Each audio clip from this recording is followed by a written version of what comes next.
So first thing what we are going to do is we need to cut our petals. I have this template, it's available on my website, and I have 3 layers of wafer paper. This is 0.27 millimeters wafer paper, but any wafer paper, thin wafer paper would work for this. So I'm going to cut my template,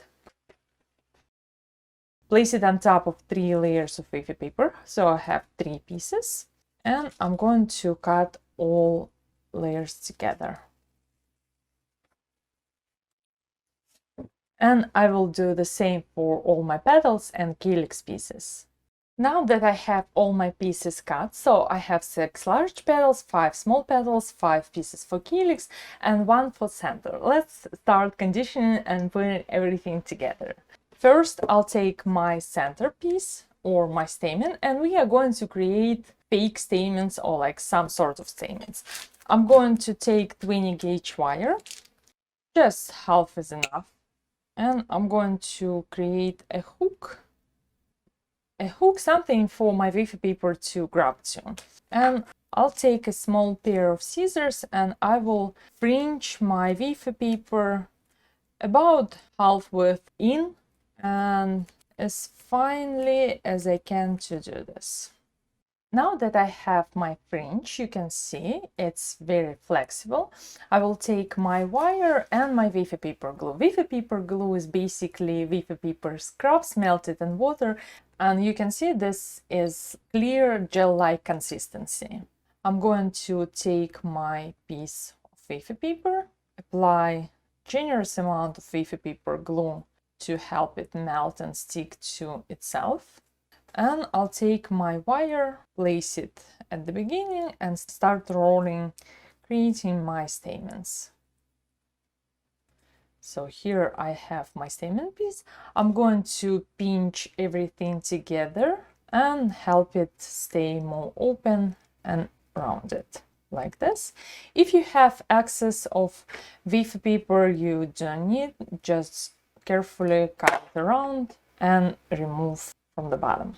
So here is going to be my base, and you can set it aside to dry. We are going to dust it a little bit later, but I wanted to add more visual interest and I wanted to make pollen mixture on top. So what I'm going to do is take my pollen mixture, and for my pollen I use cornmeal or semolina flour mixed with yellow petal dust. I use this sugar, the sugar are daffodil color yellow and mixed with semolina flour.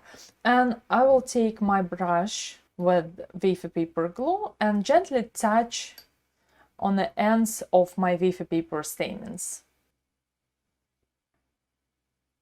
And then I'm going to dip this into my pollen mixture. So you can see these are my stamens for my rose, and I'm going to pinch them again until I like the shape. And then I need to set it aside to dry because this is going to be our base for our petals. And let's condition and shape our petals. And to condition my petals, I'm going to use this AC Tonic mixture. This is a glycerin-based wafer paper conditioner, and you can download my recipe in the description. As usual, you know what I use. And I'm going to take a touch of this Dusty Rose Gel Color by Mary Color and mixed with my conditioner to create this light pink shade to color and condition my petals. So I have my conditioner mixture, my brush, a touch of cornstarch with my fluffy brush if I need to, and I'll start working on a small petal. Also, I will need a ball tool to shape my petals first and something to help them dry and hold their shape. I have this egg former. You can use any petal shaper you like. So first what I'm going to do is I'm going to take my brush loaded with the conditioner, check on my table if I like the saturation and how much moisture I have, and I'm going to apply this conditioner and work on the bumpy side of this wafer paper.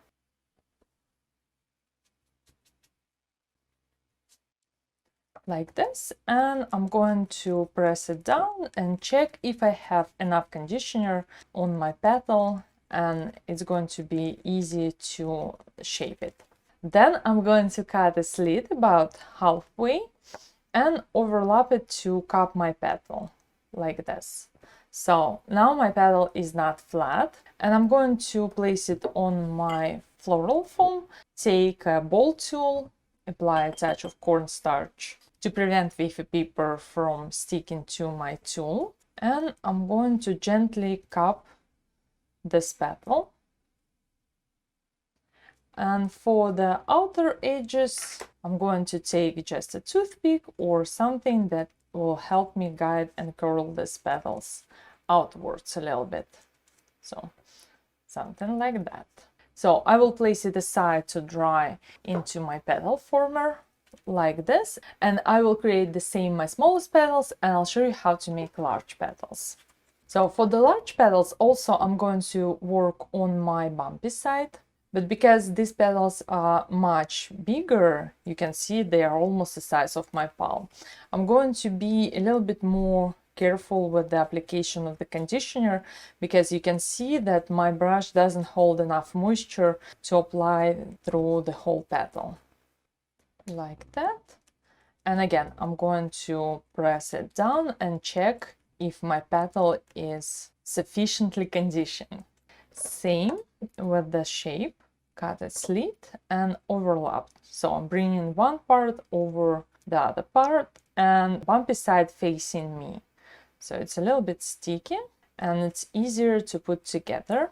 I'm checking if I need to put a little bit more cornstarch because it's sticky here. And then I'm going to take my ball tool and shape it more like a V shape, because this petal is much bigger. What I'm looking for is to cup my edges. So you can see how this petal is looking like. And same for the outer edges, I wanted to curl them outwards and create this wild rose petal shape. You can wait until your petals are totally dry and create this shape. I like to do this while they are still soft and pliable, so I can play around and I can use a toothpick or my fingers to create this gentle shape for the petal. And we need 6 large petals and 5 small petals, and we are going to assemble the flower. And now that we have our petals dry, again, I have 6 large size and 5 small size, and I have my center. Let's dust them. I'm going to use this daffodil petal dust by the Sugar Art. And first I'm going to dust my stamen.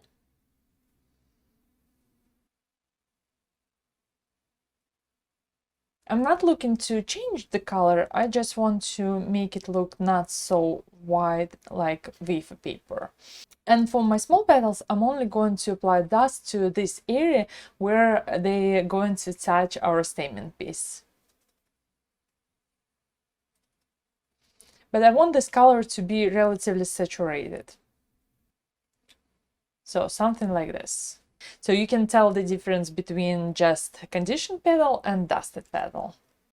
And for my large petals, I'm going to apply small amount of petal dust only here in the middle on the outer edge to create a visual separation between layers. So now let's put our flower together, and I'm going to use my wafer paper glue. Start with my center. I'll take my center and my first petal. So because I want this rose to be more realistic like it's been in nature, I'm going to apply a small amount of wafer paper glue only on one side and attach to my center here, to my stamen, and gently press on one side like this. So now I have this part glued to my petal and this side is open. I'll take all my petals, the rest of them, apply wafer paper glue in the middle and on right side, and insert them in between my first petal and my center. Stick it together and hold for a second until it dries. My next petal, fourth and fifth. So now it's a good time to assemble them. Make sure that you have enough wafer paper glue, maybe add more to put petals together. So here's my first layer. Now I'll take all my large petals and again apply wafer paper glue only on one side. And here at the base. And I'll take my first layer and start playing around and placing other petals. I want my cupped or more closed one to be my second layer. So I'm going to gently attach this to my wafer paper stamen piece and stick to my previous layer on one side. And then insert a few more petals where it wants to go. So I wanted to make this more open and fuller looking flower. So here again, I have my wafer paper glue only on this side. So when I'm attaching my wafer paper petal, I'm attaching this at the base like this, and then pinching together to my previous petal. And if it looks a little bit soft and fluffy, do not worry. Wafer paper glue just takes a minute maybe or two to dry, and then you will have your flower. So here's my last petal. And to help it maintain its shape, I'm going to take my bumpy foam and put it through my bumpy foam like this. So I have my flower here sitting on my bumpy foam. If I wanted to make it more open or more closed, I can pull on my wire and play with my petals, see the placement I like. And then I will set it aside for a few minutes to dry, and we are going to make our calyx.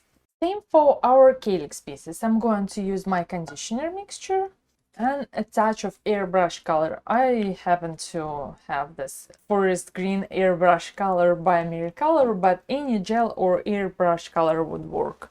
Mixing together, and I have my 5 calyx pieces. What I'm going to do is stack them together a few at a time and cut a tiny pieces on one side.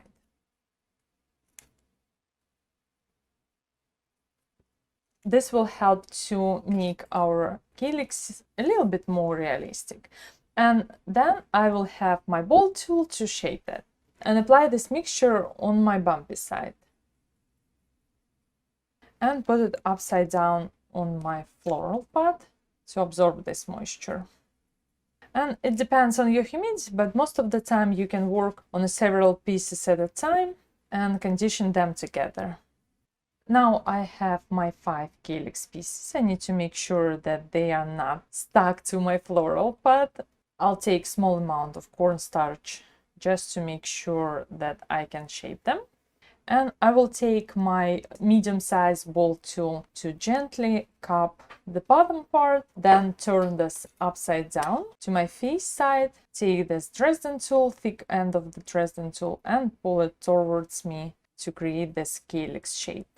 I will put it on a bumpy foam to dry, and then we are going to attach these calyx pieces to our wild rose flower.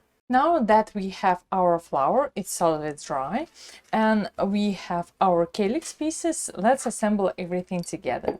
I'm going to take my wafer paper glue, apply a small amount to the shiny side or white side, not colored side of our calyx. And I don't need a lot, just to cover some spots here.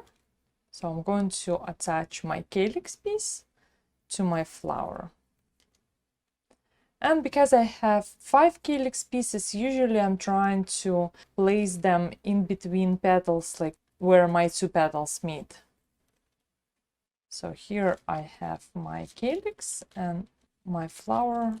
I prefer to apply a small amount of wafer paper glue only at the base, because then if I need to, I can attach calyx in other places, but it doesn't look flat on my flower. You can see that it has some movement and it has some shape, and when you're going to place your flowers on a cake, small details like this will visually make the difference for your clients to see and to register them. So here's my flower. I'm going to take white floral tape. If you're going to make these flowers for a darker cake and you don't mind using using green floral tape, you can do that. Usually if I'm making flowers for wedding cakes, I prefer to use white floral tape because most of the time wedding cakes are light colored. And I'm going to bring this down like this. And now I have my flower. So here I have my wild rose with calyx and all the petals, and you can see how flexible it is. So if you're going to place it on your cake as a part of an arrangement, you don't need to worry about these petals being brittle because we used wafer paper conditioner and we used wafer paper.